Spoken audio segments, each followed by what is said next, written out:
you a flashback, the 1977, that was also the period in which the politics of India was changing, and we were really out of the very major constraints of shortages to some extent, and there was a learning curve beginning to happen about more industrialization, new energy in the country coming back.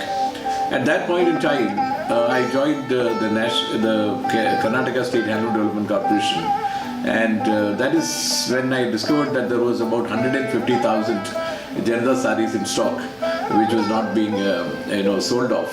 So the then managing director wanted me to make a strategy, and that is how probably the Janata Sari scheme, in a way, it had two issues. One was that it was to help the handloom weavers to have regular employment, to give a subsidy per square meter of cloth, which was Janata, it was called Janata subsidy, and thereafter get that saris or dhotis or lungis marketed through the Kerala state handlooms or Karnataka state handlooms or Tamil Nadu state handlooms and various apex cooperatives and corporations in the country.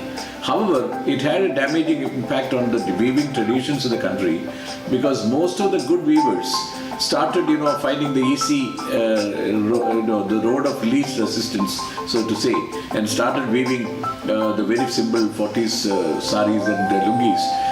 It had its own impact in terms of reducing the capabilities of the weavers. The story goes from there that the Janata saris which were lying in stock had to be sold, and I had to really go to the interior places like Shimoga and Bellary, Bidar, Basakalyan, all kinds of places in Karnataka, and meet the primary cooperative societies as well as the consumer cooperatives as well as the public distribution outlets, and start to talk to them to also stock Janata saris at that point in time. And then the rest is a big cascading impact of people placing orders for Janata saris and the entire stock getting sold in about a year's time. I still have the have the letter from the managing director appreciating that particular disposal of stocks.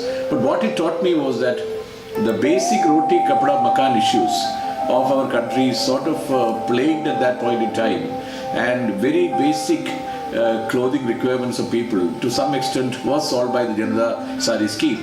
On the downside, where it had an impact on the weaving traditions of India. But that was also the time when we introduced branding in Indian silks.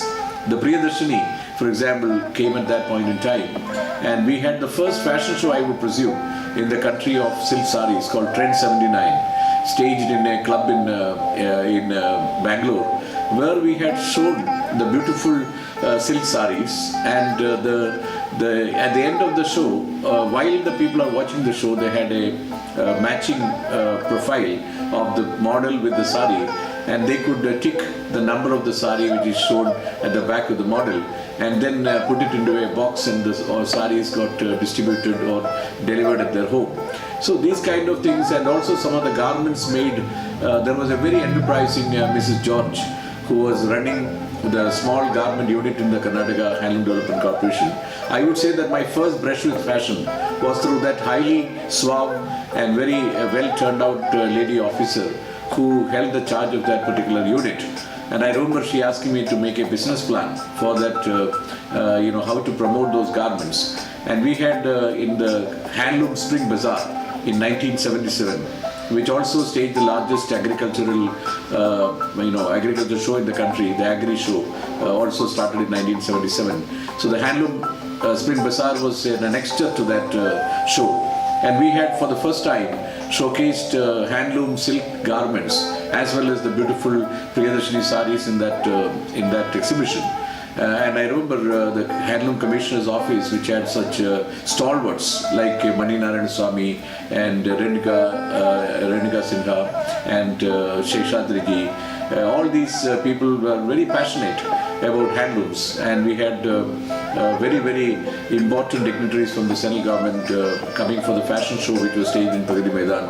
And that was the kind of immersion to show that what potential Indian textiles and handlooms had in the fashion world.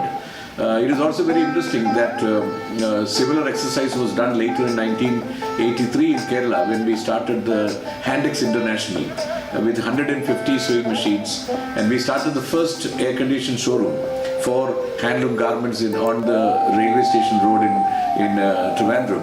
And that store was probably the harbinger of possible ready-to-wear revolution which could have taken place in the handloom industry.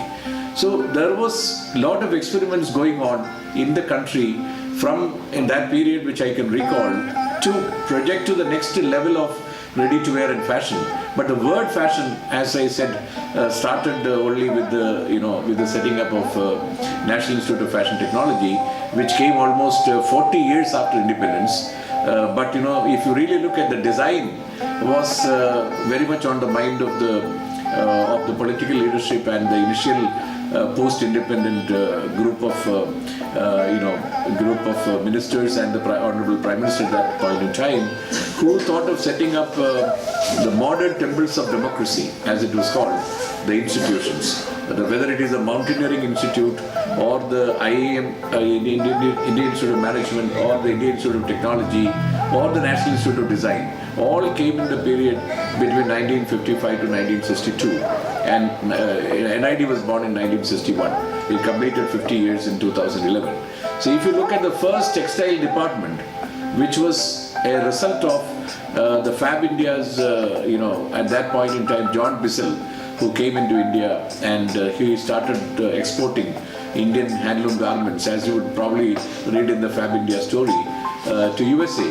And through that, his experiments with the Indian handlooms in the fashion world in USA, some of the best fashion designers, whether it is Ferragamo or all kinds of fashion designers of that time, had used Indian handlooms. And that story is well told in the Fab India story.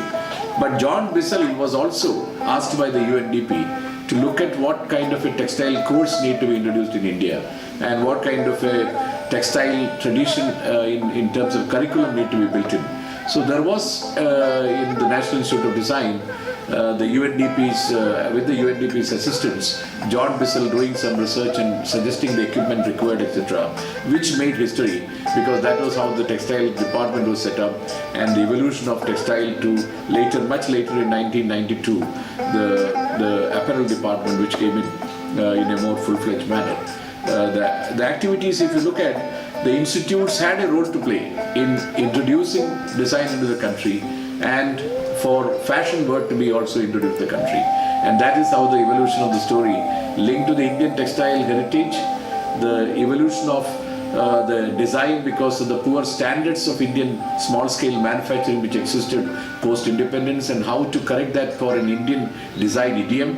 And thereafter, several decades later, when the liberalization was still far away in 91, how the government thought about a new twist while thinking about a modern contemporary twist to the education by bringing in National Institute of Fashion Technology.